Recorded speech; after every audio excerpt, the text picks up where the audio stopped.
Hello hi सर्वांना नमस्कार. सर्वांना श्री स्वामी समर्थ. मी आशा तुमचं मनापासून स्वागत करते माझ्या मिनी व्लॉगमध्ये. तर बघा, मी इथे कापसाच्या वाती वगैरे बनवत आहे.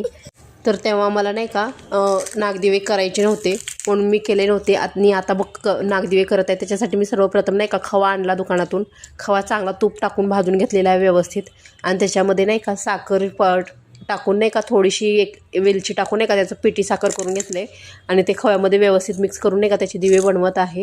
आणि त्याचेच नागदिवे म्हणून पूजणार आहेत. आमच्या घरामध्ये नागदिवे नाही आहेत पूजायचे, तरी पण मी पुजते कारण की हे माझे नवसाचे आहेत. मी नवस केला होता तो पूर्ण करते मी. आणि दरवर्षी पुजते मी. आता म्हणजे 2-3 वर्ष झाले आता मी पुजते. आपल्याकडे नागदिवे पूजायचे नसले तरी आपण पूजू शकतो का? तर हो, आपण जर नवस केला असेल आणि मागून घेतला असेल की मी नागदिवे करेन, पूजेन, मला बाळ होऊ दे म्हणून, तर आपण पूजू शकतो. त्याला काही नाही प्रॉब्लेम. तर मी आता तूप घातलेलं आहे सगळ्या दिव्यांमध्ये. आणि माझे हे नवसाचे असल्यामुळे नाही का पेढ्याचे आहेत.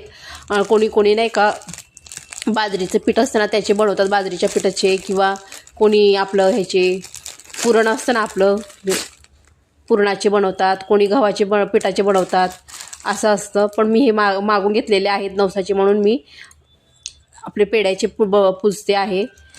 तुम्हाला कसे वाटले माझे नागदिवे? बघा किती छान असं डेकोरेशन केलं होतं, मस्त रांगोळी वगैरे काढली होती. पण चिवणे नाही का थोड्या वेळातच ती पुसकटून टाकली आहे. पण तिला हात लावू दिले नाही दिव्याला.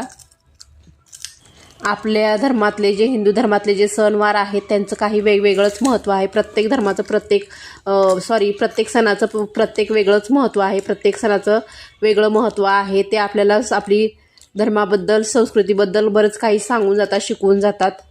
इथे मी नागदिवे प्रज्वलित केल्यानंतर मी नाही का देवाला आरती पण करून घेतली, दीप लावून. दीपम समर्पया मी सगळं म्हणून झालं. बघा किती छान वाटतोय नाही का माझा देवांना सगळ्या फुलं वगैरे चढवली आहेत. आणि सध्या गुरुचरित्राचं पारायण पण चालू आहे एकीकडे, आणि इकडे आपले सणवार पण सेलिब्रेट करत आहेत. व तुम्हाला प्रश्न पडला असेल नागदिव्याच्या दिवशी नागदिवे केले नाहीत मग आता का? तर आपण नाही का पूर्ण अख्खा अमावस्यापर्यंत करू शकतो. हा महिना पूर्ण अमावस्यापर्यंत असतो, तर अख्खा अमावस्यापर्यंत मार्गशीर्ष महिना करू शकतो नागदिवे. असं काही प्रॉब्लेम नाही. जर आपल्याला तेव्हा नागदिवे करताना अडचणी आल्या असतील तर आपण हे नंतर पण करू शकतो आपण हे नागदिवे.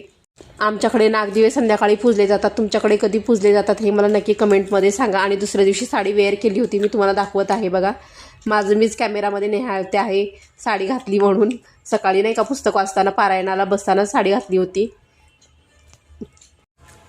कशी वाटले माझे नागदिवे, माझी साडी वगैरे मला प्लीज नक्की कमेंटमध्ये सांगा. मिनी व्हिडिओ आवडला असेल तर व्हिडिओला लाईक करा.